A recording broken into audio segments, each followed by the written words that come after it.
संजय त्रिपाठी के पास सबसे पुख्ता सूत्र हैं जो भीतर से बिल्कुल सटीक जानकारी उन तक पहुंचा रहे हैं, जो वो एबीपी न्यूज के दर्शकों के साथ साझा कर रहे हैं। यहां जो अभी एक्सपर्ट बता रहे थे ना कि प्लेटफॉर्म बनाने का काम दोनों तरफ किया जाएगा पाइप के, उसको लेकर आगे आप अपडेट दीजिएगा संजय कि वो काम कहां तक पहुंचा है। लेकिन उससे पहले दीपक, आप मौजूद हैं यहां चिन्याली सोड़ में, जहां पर वो अस्पताल है, जहां लेकर आया जाएगा इन मजदूरों को एक एक कर एम्बुलेंस के जरिए। यहां क्या स्पेशल तैयारी की गई है? क्या कोई एक्स्ट्रा टीम यहां पर डॉक्टर्स की जो आसपास के इलाकों से बुलाई गई है? यहां क्या है तैयारियां?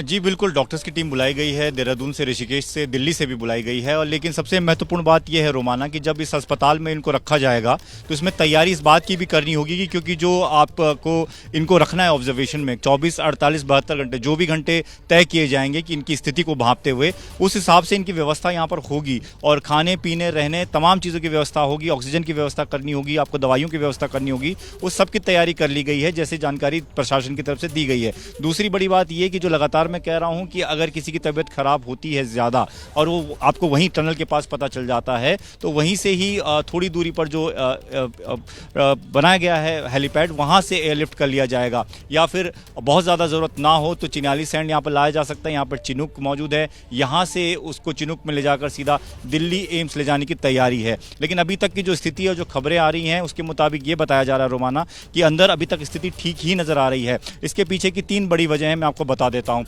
एक तो टनल जो है वो 2 किलोमीटर लंबी बनी हुई थी, इसलिए लगातार ये लोग वॉक करते रहते थे। वॉक करना बहुत ज़्यादा ज़रूरी था, अगर एक जगह में आप ट्रैप हो जाएंगे तो आपकी मुश्किलें बढ़ जाएंगी। दूसरी बड़ी चीज़ कि लगातार ऑक्सीजन इन तक जाती रही, यानी कि सांस लेने में कभी कोई तकलीफ नहीं रही। खाना इनके पास लगातार पहुँचता रहा, न्यूट्रिशन इनके पास लगातार पहुँचते रहे। Vitamin A, B, C, D हर तरह की विटामिन की गोलियाँ इनको रोज़ाना दी जाती थी, कहा यह जाता था कि आपको खाना है। तीसरी चौथी चीज़ ये है कि इनको मेडिटेशन करने के लिए कहा जाता था, एक्सरसाइज करवाई जाती थी, यहाँ से डायरेक्शन दी जाती थी, बाहर से डॉक्टर होते थे, बातचीत करते थे। इनकी मनोस्थिति ठीक बनी रहे इसके लिए जो डॉक्टर्स थे वो वहाँ पर उनकी टीम तैनात थी। और सबसे इंपॉर्टेंट चीज़, अंदर लाइट मौजूद थी। अगर अंधेरा होता तो बहुत ज़्यादा मुश्किल हो जाती, एकदम से उजाले में आते तो आंखों पे असर पड़ता।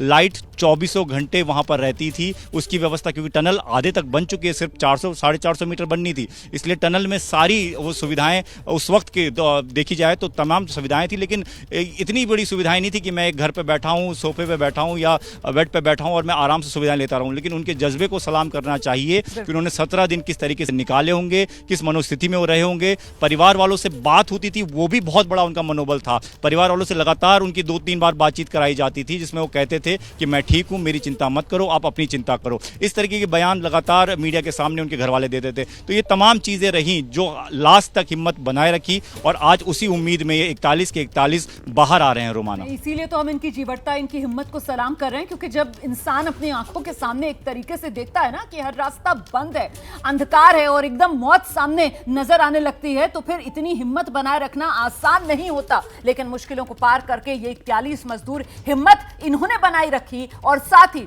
देश की रेस्क्यू टीम्स जो लगी रही, अनवरत अंदाज में प्रयासरत रही, न दिन देखा न रात देखा और लगातार आखिरकार अब वो घड़ी आ गई है जब बिल्कुल इन मजदूरों तक बस पहुंचने वाली हैं हमारी टीम्स और फिर वो सिलसिला शुरू होगा इनको बाहर लेकर आने का।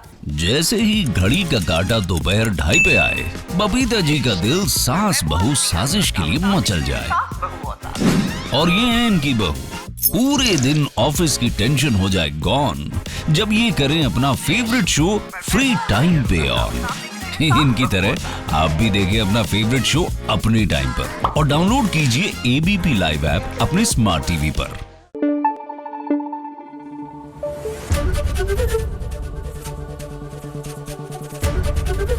एबीपी न्यूज आपको रखे आगे।